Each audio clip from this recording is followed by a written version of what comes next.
যে ব্যক্তি আল্লাহ থেকে নিজেকে ফিরিয়ে নিল ও চিরেই আল্লাহ তাআলাও তাকে নিজেকে তার থেকে ফিরিয়ে নিল। ঠিক আছে, তুমি আমাকে ভুলে গেছো বান্দা, আমিও তোমাকে ভুলে গেলাম। কোরআনের আরো আয়াত শুনেন, ওয়ালা তাকুনু কাল্লাযীনা নাসুল্লাহা ফাআনসাহুম আনফুসাহুম। আমার শায়েখ আরিফ বিল্লাহ হাকিমুন নফস আল্লামা মুফতি মুশতাকুন নবী কাসিমি হযরত দামাত বারাকাতুহুম বলেন, কোরআনে আল্লাহর সবচেয়ে বড় শাস্তির কথা হলো এই আয়াত, সূরা হাশরের এই আয়াত। আল্লাহ বলছে, বান্দা আমাকে এই পরিমাণ ভুলে যেও না, যে পরিমাণ ভুলে গেলে একদিন আমি তোমাকে তোমার নিজের থেকে ভুলায় দেব। লম্বা সময় গুনাহ করতে করতে, আমার বিরুদ্ধাচরণ করতে করতে একদিন আমি তোমাকেই তোমার থেকে ভুলিয়ে দেব। সেদিন আর মনে হবে না তুমি মুসলমান, তোমার আর মনে থাকবে না তুমি মরবা, তোমার আর মনে থাকবে না তুমি হাসরের মাঠে দাঁড়াইবা। তোমার আমলনামা তোমার হাতে দেওয়া হবে, তোমারে মিজানের পাল্লার কাছে যেতে হবে, আল্লাহর মুখোমুখি হইতে হবে, ফুলসিরাত পার হইতে হবে, জান্নাত কিংবা জাহান্নামে যেতে হবে। আল্লাহ বলে এটা আর মনে হবে না, আত্মবিস্মৃত আত্মভোলা হয়ে যাবা, নিজের পরিচয় নিজে ভুলে যাবে। এটাই হলো সবচেয়ে বড়। হাসান বসরি রাহমাতুল্লাহি আলাইহি বিশ্ববিখ্যাত বুজুর্গ বলছে, আল্লাহর কোন বান্দা গুনাহ করার পরে এই গুনাহটা আবার পুনরায় সে করছে, এটাই তার উপরে খোদার গজব, এটাই তার উপরে আল্লাহর শাস্তি, যে তাকে ফিরতে দিচ্ছে। ফজর ছুটে গেছে, এবার জোহরও ছুটে গেছে, এবার আসরও ছুটে গেছে, এবার মাগরিবও ছুটে গেছে, এবার এশাও ছুটে গেছে, এবার শনিবারও নামাজ নাই, রবিবারও নামাজ নাই, সোমবারও নামাজ নাই। হায় নাফরমান, তুই ভুলে গেছো আল্লাহরে নাকি আল্লাহ ভুলে গেছে তোরে? দেখ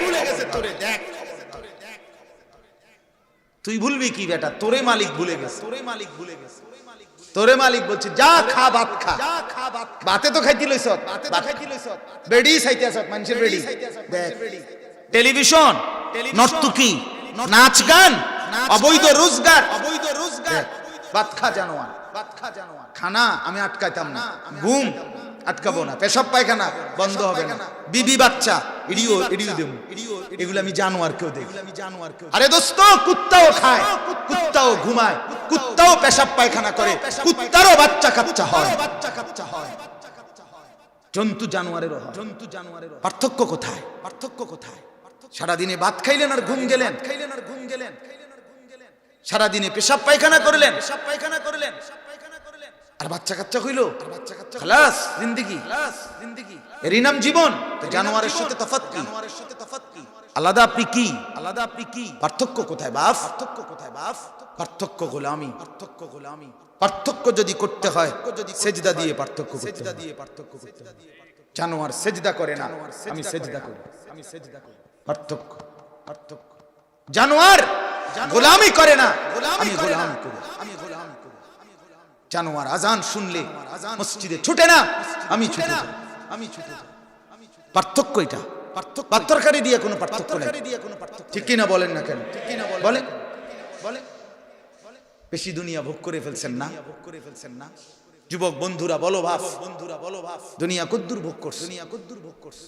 এক বেলা ফাঙ্গাস, আরেক বেলা তেলাফিয়া, আরেক বেলা ফার্মের মুরকা, আরেক বেলা কক মুরকা।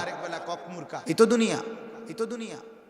জঙ্গলের বাঘ, জঙ্গলের জানোয়ার বাপ, এর চাইতে দুনিয়া আরো বেশি ভোগ করে। তুমি তো কোনো বেলা ফাঙ্গাস খাও, কোনো বেলা তেলাফিয়া খাও, কোনো বেলা শাকসবজি খাও, কোনো বেলা গোশত খাও। জঙ্গলের বাঘ প্রত্যেক বেলা গোশত খায়, ঠিক কিনা? হেরে ফাঙ্গাস দিয়া চাও, ফালতু জিনিস। তো দুনিয়া বেশি ভোগ করলেন, দুনিয়া কি ভোগ করলেন বাবা? এই জন্য আখিরাত ছেড়ে দিলেন, পরকাল ছেড়ে দিলেন। এই জন্য বাপ, আমার সেই প্রথম কথা আমি আপনাদের কাছে অনুরোধ করছি, আপনারা দয়া করে ফয়সালা করেন।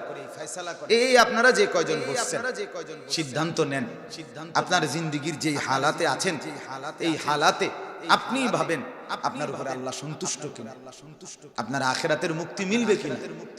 বলেন আজ 60 বছর, আমার বাপ রাগ হইয়েন না, আজকে বয়স 60, 70, 50, এখনো যিনি বিড়ি সিগারেট খান, আপনি আর কতদিন এই নাফরমানি করবেন?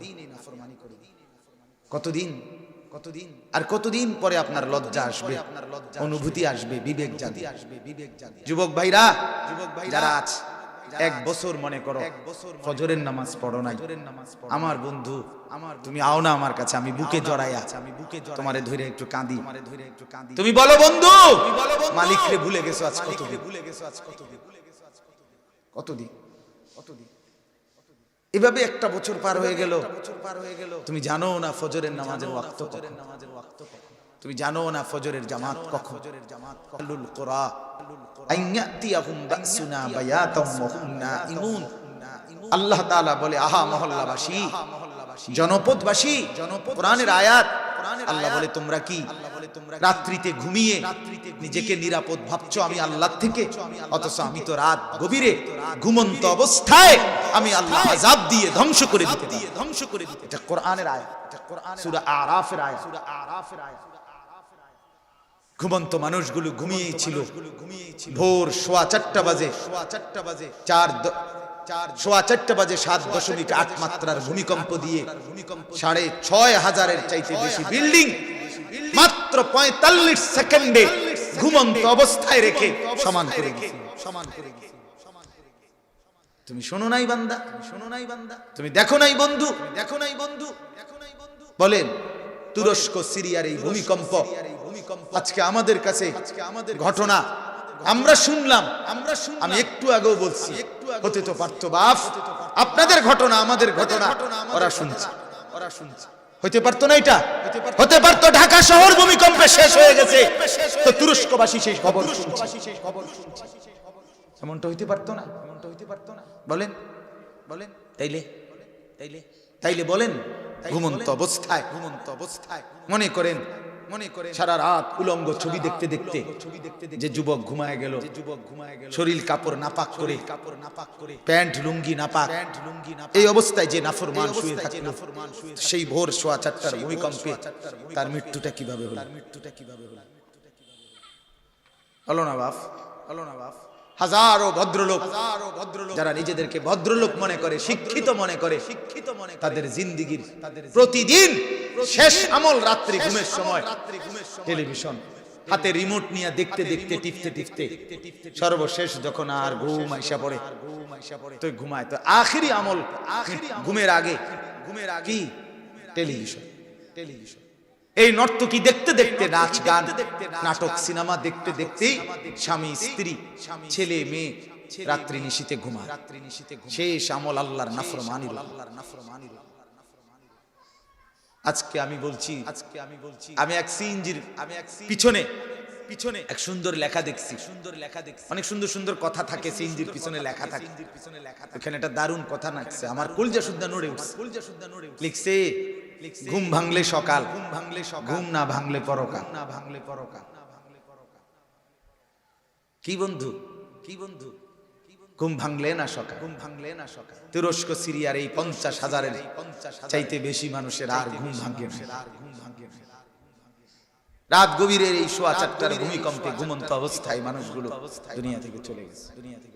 যে নারী সেদিন জিনা করেছে, ব্যভিচার করেছে, মদ জুয়ার আড্ডার মধ্যে রাত কাটাইছে, সেই অবস্থায় তো তারও মৃত্যু হয়েছে। তার কি হালাত হয়েছে? আফা আমিনা আহলুল কুরা আন ইয়াতিয়াহুম বাসুনা বায়াতাও ওয়া হুম নাঈমুন। এজন্য রব্বুল আলামিন বলে, বান্দা রাত গভীরে ঘুমন্ত অবস্থায় আমি আল্লাহ থেকে নিজেকে নিরাপদ ভেবো না, আমি ঘুমন্ত অবস্থায় আযাব দিয়ে ধ্বংস করে দেই। আওয়া আমিনা আহলুল কুরা আন ইয়াতিয়াহুম বাসুনা দুহা ওয়া হুম ইয়ালাবুন। আল্লাহ বলে, বান্দা মহল্লাবাসী দিনের আলোতে খেলতামাশার রং ফুর্তি করা অবস্থায় নিজেকে আমি আল্লাহ থেকে নিরাপদ ভেবো না, আমি রব্বুল আলামিন তামাশার ফুর্তি করা অবস্থায় দিনের আলোতেও আযাব দিয়ে ধ্বংস করে দিতে পারি।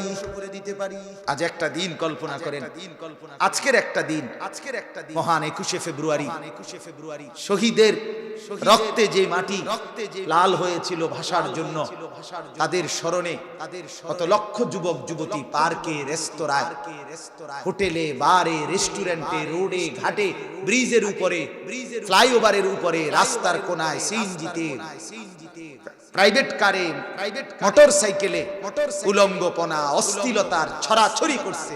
আহা, শহীদ সালাম, শহীদ রফিক, শহীদ বরকত, শহীদ আব্দুল জব্বার নিজের তাজা খুন মাতৃভাষার জন্য দিয়েছিল, শুধু পরবর্তী প্রজন্ম এর স্মরণে উলঙ্গপনার নর্তকীর নাচা নাচবে এই জন্য না। কি মনে হয় বিবেক? এই বিবেকের উপরে শয়তানে পেশাব করছে, শয়তানে মুতছে এই বিবেকের উপরে, শয়তান মুতছে এই কারণে। তাহলে পৃথিবীর কোন সভ্য মানুষ যারে আল্লাহ দিমাগ দিছে, শহীদের স্মরণে, লাশের স্মরণে কেউ নাচে না, গায় না, এটা অসভ্যতা, বর্বরতা ছাড়া আর কিছু হইতে পারে না। তোর বাপ মরলে তুই এমন করতিনি বেটা, তোর মা মরলে তুই এমন নাচতিনি। শহীদ সালাম, রফিক, বরকত যদি তাদের শহীদের স্মরণে তোর মেয়ে নাচলো কেন? লাশের স্মরণে মানুষ নাচে, এটা বিবেক কি বলে? কথা বলেন। আপনার বাবার স্মরণে আপনি একটা নাচের আয়োজন করেন, মৃত বাপের আয়োজন করে, মানুষ কি বলবে আপনাকে? সভ্য মানুষ আপনাকে মানুষ বলবে মিয়া। আমরা নিজে কিতাবে পড়ছি, স্পষ্ট কিতাবে পড়ছি, রাসূলুল্লাহ সাল্লাল্লাহু আলাইহি সাল্লামের কলিজার টুকরা চাচা আমিরে হামজা রাদিয়াল্লাহু তাআলা আনহু, নাম শুনছেন না? উহুদের যুদ্ধে যিনি শাহাদাত বরণ করছিলেন, এই নবীর চাচা হামজা, ওনাকে মারছিল, শহীদ করছিল ওয়াহশী। এই ওয়াহশী কার নির্দেশে? আবু সুফিয়ানের স্ত্রী হিন্দ বিনতে উতবা, যারে বাংলায় উচ্চারণে হিন্দা বলে। হিন্দ মূলত তার নাম, আকারটা নাই আর কি, হিন্দ। তো এই হিন্দ নামের মহিলা উহুদের যুদ্ধে উনাকে ভাড়া করছে ওয়াহশীকে, তুমি হামজাকে হত্যা করবা, সে আমার বাবার খুনি। বদরের যুদ্ধে হযরত হামজা রাদিয়াল্লাহু তাআলা আনহু এই হিন্দের বাবা উতবাকে হত্যা করছিল। এই জন্য এই উহুদের যুদ্ধে সে ভাড়া করছে যে তুমি তাকে হত্যা করবা, আমার গোলাম। সে ছিল হিন্দের গোলাম ওয়াহশী। বলছে যদি তুমি হামজাকে হত্যা করতে পারো উহুদের ময়দানে, আমি তোমাকে আজাদ করে দেব, মুক্ত করে দেব। এই ওয়াহশী পাথর মেরে আপনার হযরত হামজা রাদিয়াল্লাহু তাআলা আনহুকে শহীদ করে ফেলছে। যখন উনি শহীদ হইছেন, তখন এই গোলাম ওয়াহশী ওই তার মহিলা মনিব হিন্দের কাছে গিয়া বলছে আমি তাকে হত্যা করছি, দেখেন গিয়ে ওইখানে আছে, ওই যে লাশ পড়ে আছে। এই হিন্দ মহিলাটা উহুদের যুদ্ধের ময়দানে আরো মহিলাদেরকে নিয়ে এই লাশের সামনে আসছে। হযরত হামজার লাশ, আয়েশা লাশের বুকের উপরে বৈশা নিজে ছুরি দিয়া লাশের মাঝখান ফাইরা ফেলছে, বুক চিড়ে কলিজা গুর্দা এগুলো বের করছে, এগুলো করে কাইটা টুকরা টুকরা করে এরপরে মালার মতো বানাইয়া নাক কান কেটে কেটে এগুলার একটার সাথে একটা গাইথা মালা বানাইছে। মালা বানাইয়া গলায় দিয়া এই লাশের সামনে চতুর্দিকে সে এই নারীদেরকে নিয়ে নাচছে এবং গান গাচ্ছে। এই লাশের স্মরণে, লাশকে কেন্দ্র করে, মৃত ব্যক্তিকে কেন্দ্র করে নাচে, গায়, গান বাদ্য করে। এটা হলো কাফের, বেঈমান, মুশরিকের আচরণ। এটা কোনো ইমানদারের আচরণ। হ্যাঁ, হুজুররা সবকিছুতে বাড়াবাড়ি, শেষ পর্যন্ত সমাধান দিবে এই কথার উপর। হুজুরদের সবকিছুতে একটু অতিরঞ্জিত, সবকিছুতে কোরআন কিতাব টাইনা আনে হুজুররা। এই জন্যই হুজুরদেরকে সবাই দেখতে পারে না। আপনার মতো দুই চার বেড না দেখলো দেখতে পারে, এরকম বহুত লোক আছে। এরকম লাখ লাখ লোক আছে আমগরে দেখতে পারে, এগুন দেখলে সারিব, আপনি না দেখলে সারিব। আপনার মতো দুইজন প্লাস্টিক না দেখলে তো সমস্যা নেই। থোন মিয়া আমনে মিয়া, থোন মিয়া আমনে মিয়া। ওই যে কয়দিন আগেও একজন বুদ্ধিজীবী উনি বলছে হুজুররা খাবে কিভাবে, হুজুরদের মাদ্রাসায় পড়ার দ্বারা কি হবে উনি বুঝতে পারতেছেন, বুঝতে পারতেছে। তুমি ভাত খাবে কোথায় এটা নিয়ে কোথায়, এটা নিয়ে বেটা তুমি আসো মিয়া একজন আলেমের সাথে, তুমি আমগুল লগে আসো মিয়া, এরপরে দেখাবো তোমার ভাতের কি পরিমাণ খানা দরকার, তোমার 14 গোষ্ঠী খাইলেও খানা শেষ হবে না।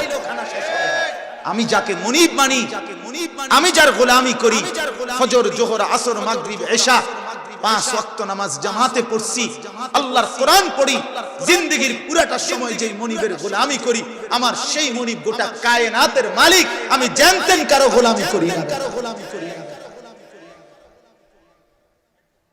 অতএব আমার বাপ দয়া করে ভাবেন, গুনার নাফরমানিকে বুদ্ধিমান ভেবেন না, অসভ্যতা আধুনিকতা না। নারী বেপর্দা চলবে, নারী অর্ধ উলঙ্গ হয়ে রাস্তায় হাঁটবে, লক্ষ মানুষের সামনে উপযুক্ত যুবক যুবতী হাত ধরে জড়াজড়ি করে হাঁটবে, এটা আধুনিকতা হইতে পারে না, অসভ্যতা, ল্যাংটামি, নোংরামি, অর্ধ উলঙ্গ এটা সভ্যতা না। পৃথিবীর কোন ডিকশনারিতে এটাকে সভ্যতা বলে নাই। সংস্কৃতি মানে কি? কাপড় অর্ধেক খুলে লাও, এটা কোথায় লিখছে, কোন বইতে? আমি কলেজেও পড়ছি, আমি আলিয়া মাদ্রাসাতেও পড়ছি, আমি কওমি মাদ্রাসাতেও পড়ছি। কোন আমার নাম, কোন আমার নাম, কোন আমি সরকারি মাদ্রাসা থেকে কামেল পাস করছি, কওমি মাদ্রাসা থেকে দাওরা পাস করছি, কুমিল্লা ভিক্টোরিয়া কলেজ থেকে মাস্টার্স পাস করছি। আপনি কোন? আমি সায়েন্স বিজ্ঞান বিভাগ থেকে দাখিল পাস করছি। আলহামদুলিল্লাহ 1998 সালে সর্বোচ্চ নাম্বার পেয়ে 1 নাম্বার স্ট্যান্ড করেছি, ফার্স্ট স্ট্যান্ড। আলহামদুলিল্লাহ দাখিলে এসএসসি পরীক্ষা। আপনি কোন? কে বলছে এটা? নারী উলঙ্গ হবে, এটাকে সংস্কৃতি বলে, এটাকে সভ্যতা বলে, এটাকে ভদ্রতা বলবে কেন? এটা অসভ্যতা, এটা অভদ্রতা, এটা অপসংস্কৃতি ছাড়া আর কিছু হইতে পারে না। আল্লাহ তাআলা কোরআনুল কারীমের মধ্যে বলছেন, ওয়া মিন আয়াতিহি খালকুস সামাওয়াত ওয়াল আরদ ওয়া ইখতিলাফু আলসিনাতিকুম ওয়া আলওয়ানিকুম। সূরা রোমের মধ্যে আছে, আল্লাহ বলেন আমার কুদরতের নিদর্শন এই আসমানের সৃষ্টি। আল্লাহ বলে দেখো এটা, এটা আমার কুদরতের নিদর্শন, এটা আমি বানাইছি। আল্লাহ বলে দেখো এটা কি সুন্দর বানাইছি। সুম্মার জিইল বাসার, আবার দেখো, ফারজিইল বাসার, চোখ উল্টাইয়া আবার দেখো, আল্লাহ বলছে আবার দেখো, কাররাতাইন, বারবার দেখো বেটা। আল তারা মিন ফুতুর, কোথাও কোনো ফাঁক ছিদ্র কিছু দেখো কিনা, দেখো এটা আমি বানাইছি। ওয়াল আরদ, আল্লাহ বলেন আমার কুদরতের নিদর্শন এই জমিন, এটা আমি বানাইছি, এটা আমি বানাইছি। দেখো এত সুন্দর করে বিছানার মতো বিছিয়ে দিয়েছি, এটা আমি করছি। কে বানিয়েছেন বলে? আপনি বলেন কতজন তো কত কিছু বোঝে। আমি একদিন একজনের জিজ্ঞাসি যে সব তো আমরা বলি মাটির থেকে বানাইছে, মাটি কি দিয়ে বানাইছে? কথা বুঝেন নাই কথা? মাটি বানাইছে কি দিয়ে? বলে মাটি দিয়ে বানাইছে। সব জানে কে? আল্লাহ বলেন আমার কুদরতের নিদর্শন আসমানের সৃষ্টি, আমার কুদরতের নিদর্শন জমিন সৃষ্টি, জমিন ওয়াখতিলাফু আলসিনাতিকুম, যে স্পষ্ট কোরআনের আয়াত সূরা রোমের মধ্যে আছে। আল্লাহ বলেন আমার কুদরতের নিদর্শন তোমাদের ভাষার ভিন্নতা। এই যে তোমরা বিভিন্ন ভাষায় কথা বলো, কেউ বাংলা, কেউ ইংরেজি, কেউ উর্দু, কেউ ফার্সি, কেউ হিন্দি, আবার একই ভাষার মধ্যে বিভিন্নতা, বৈচিত্র্যতা, আবার স্বর মানে উচ্চারণের ভঙ্গি ভিন্ন, গলার আওয়াজ ভিন্ন, এটাও ভাষার অংশ। আমরা 5 ভাই, রাত 2টা বাজে আমার বড় ভাই যদি ডাক দেয় দরজার বাহির থেকে, গেট থেকে, মা মা বললেই মা আমার ঠিকই বোঝে আমার বড় ছেলে মাহবুব। রাতের 3টায় যদি আমি ডাক দেই মা, মা ঠিকই শুনে বলে আমার 3 নম্বর ছেলে আনিস। আওয়াজ পর্যন্ত ভিন্ন। আল্লাহ বলেন গলার স্বর ভিন্ন, আওয়াজ ভিন্ন, জবানের এই ভাষার ভিন্ন। আল্লাহ তাআলা বলেন এটা আমার কুদরতের নিদর্শন। আল্লামাহুল বায়ান, খালাকাল ইনসানা আল্লামাহুল বায়ান। আল্লাহ বলে মানুষ বানিয়েছি আমি আল্লাহ। জবানে কথা বলার শক্তি, বর্ণনার বাচন ভঙ্গি, উচ্চারণের শব্দমালা এটা দান করেছি, শিখিয়েছি আমি আল্লাহ। মা তো গত 4 মাস আগে থেকে কয় বাচ্চাটারে আব্বু বলো বলো বলো, আব্বু আব্বু, হেতে তো আব্বু কয় না। আল্লাহ যেদিন বলে এখন বলো, সেদিনই বাচ্চা বলে, সেদিনই বাচ্চা বলে। বলে মা আরো আগের থেকে বলতেছে না, আগের থেকে বলতেছে, হেতে তো কয় না, হেতে তো কয় না। রব্বুল আলামিন বলে এই ভাষার উচ্চারণ, এই ভাষার শব্দের উচ্চারণ, শব্দের উচ্চারণ এটা আমার দান, এটা আমার দান। এই বিভিন্নতর ভাষা, এই বিভিন্নতর কুল হুয়াল্লাযী দারাআকুম ফিল আরদ। আল্লাহ বলেন আমি আল্লাহই তোমাদেরকে জমিনের চতুর্দিকে ছড়িয়ে দিয়েছি। আমি কেন বাংলাদেশে, সে কেন সৌদি আরবে, উনি কেন পাকিস্তানে, উনি কেন ভারতে, উনি কেন আমেরিকাতে, আরেকজন কেন ইটালিতে। আল্লাহ বলেন এই যে বিন্যস্ত সাজানো এটা আমি করেছি। এটা আমি করেছি। কে করেছে? আল্লাহ করেছে। ইলাইহি তুহশারুন। আল্লাহ বলে আবার একদিন সকলকে আমি আমার কাছেই জমা করে ফেলি, জমা করে ফেলি। চমৎকার কথা, চমৎকার কথা। মালিক সুন্দরভাবেই বলে দিছে। তাহলে ওয়াখতিলাফু আলসিনাতিকুম, ভাষার ভিন্নতা, এই যে ভাষার কথা আল্লাহ কোরআনে বলছে, আল্লাহ কোরআনে বলছে। ওয়া আলওয়ানিকুম, তোমাদের বর্ণ মানে রং, গায়ের রং, এই বর্ণের ভিন্নতা আল্লাহ বলেন আমার কুদরতের নিদর্শন। তুমি সাদা কেন, সে কালো কেন, সে শ্যামলা কেন, সে ফর্সা কেন, সে হালকা ফর্সা কেন, সে খুব সাদা কেন, এ লালচে কেন, এ হলদেটে ভাব কেন। আল্লাহ তাআলা বলেন এটা আমার কুদরতের নিদর্শন। আমি আমার হাতে আমার বান্দা সাজিয়েছি, আমার বান্দা সাজিয়েছি। ওয়ালাকাদ খালাকনাকুম সুম্মা সাওয়ারনাকুম। আল্লাহ বলে বান্দা জানো বানাইছি আমি, সাজিয়েছিও আমি, সাজিয়েছিও আমি। 9 মাস তোমাকে আমি তোমার মায়ের রেহেমের ভিতরে রেখে আমার নিজ হাতে, আল্লাহ বলে আমি কোন বলে সব বানাইছি। হও তো আসমান হয়েছে, হও তো জমিন হয়েছে, হও তো সূর্য হয়েছে, হও তো চাঁদ হয়েছে, সব আমি কোন বলে বানাইছি।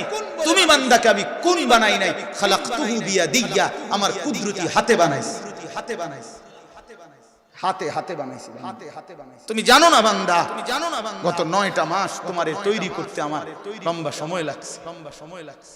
আমি 1 সেকেন্ডে বানাইতে পারতাম, সেই আমি তোমাকে 9 মাস নিজের হাতে যত্ন করে বানাইছি। তুমি তোমার মাকে জিজ্ঞাসা করো, মাকে জিজ্ঞাসা করো, মা আল্লাহ কোনদিন জিজ্ঞেস করছিনি 6 মাসের মায়ের গর্ভে যখন 6 মাস আল্লাহ কোনদিন বলছিনি যে মা আজকে তোর ছেলের নাক লাগাবো, কোন হান দিয়া লাগাইতাম মা তুই বল? বলছে? আল্লাহ বলে না, মাকে বলি নাই, বাবাকে বলি নাই, দেশবাসী পাড়া পড়শি কাউকে বলি নাই, আমি আমার হাতে আমার পছন্দ মতো এখানে লাগাইছি। এজন্য বাপ আবারও বলছি, এই নাক এখানে কে লাগাইছে? পছন্দ হয়েছে তো? পছন্দ হয়েছে। এই কান এখানে কে লাগাইছে?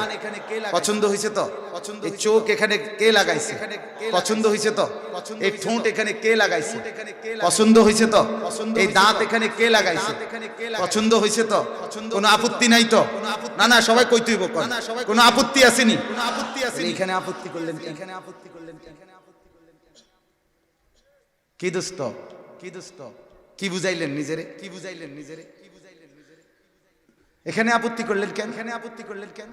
এটা কার থেকে সিদ্ধান্ত নিলেন যে আল্লাহ আপনার লাগানো নাক ঠিকই আছে, চোখও ঠিক আছে, কানও ঠিক আছে, ঠোঁটও ঠিক আছে, দাঁতও ঠিক আছে, শুধু এই দাড়িটা এখানে দেওয়াটা মানানসই হয় নাই, এটা আমাকে বলে দিয়েছে। যদি বলি তোমাকে কে বলছে, বলবে আমাকে নাপিত বলেছে, নাপিত বলেছে, নাপিত, নাপিত। তো দুনিয়াবাসী হাসবে, আহা শেষ পর্যন্ত নিজের রুচি নাপিত থেকে মিলা, নাপিত থেকে মিলা, নাপিত থেকে মিলা।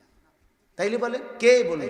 কে বলে? এজন্য আবারও বলছি, আবারও বলছি। আপনি বলবেন দাড়ি ছাড়া আর ওয়াজ নাই, আছে ভিডিও কম, আপনি এটা শুনেন, কথা বলেন না। আপনি বলবেন সুদ ছাড়া আর ওয়াজ নাই, আছে মিয়া ঘুষ আছে, কমু হিডা আগিরা শুনেন, কমু হিডা আগিরা শুনেন। কোনটা ছাড়া কোনটা নাই কি? আবার ইসলামের সবটার বর্ণনা আছে, ঠিক কিনা বলেন না? আল্লাহ আমাদেরকে বুঝ দান করেন। অতএব আমার বাপ, অতএব আমার বাপ, আমার এই বক্তব্যের মূল উদ্দেশ্য আপনাকে এই কথাটা বুঝানো যে আপনি আমি আবারও বলছি প্রত্যেকেই আমরা গুনার উপরে মজবুত হবেন না, বলেন ইনশাআল্লাহ। আল্লাহর ইবাদত বন্দিগির উপরে নিজেকে আগ বাড়ান। গুনাহ আর নাফরমানি লম্বা করে ফেললে, যেই কোনো গুনাহ, যেই কোনো পাপ দীর্ঘ বানায় ফেললে চিরেই আল্লাহ তাআলা নারাজ হয়। আর একদিন আল্লাহ ইচ্ছে করে গোমরা করে দেয়, মোহর মেরে দেয়, চোখের সামনে পর্দা ফেলে দেয়। তখন আর কেউ আপনাকে আলোর পথে আনবার মতো পাবে না, মিলবে না। আল্লাহ যদি কারোর থেকে সরে যায়, নজর সরায় ফেলে, তাকে হেদায়েত আর কে দিবে? এজন্য এই পরিমাণ গুনাহ কইরেন না যেই পরিমাণ গুনাহ করলে আল্লাহ তাআলা আপনার থেকে নারাজ হয়ে যায়। আল্লাহ আমাদেরকে হেফাজত করেন, আল্লাহ আমাদের উপরে রহম করেন।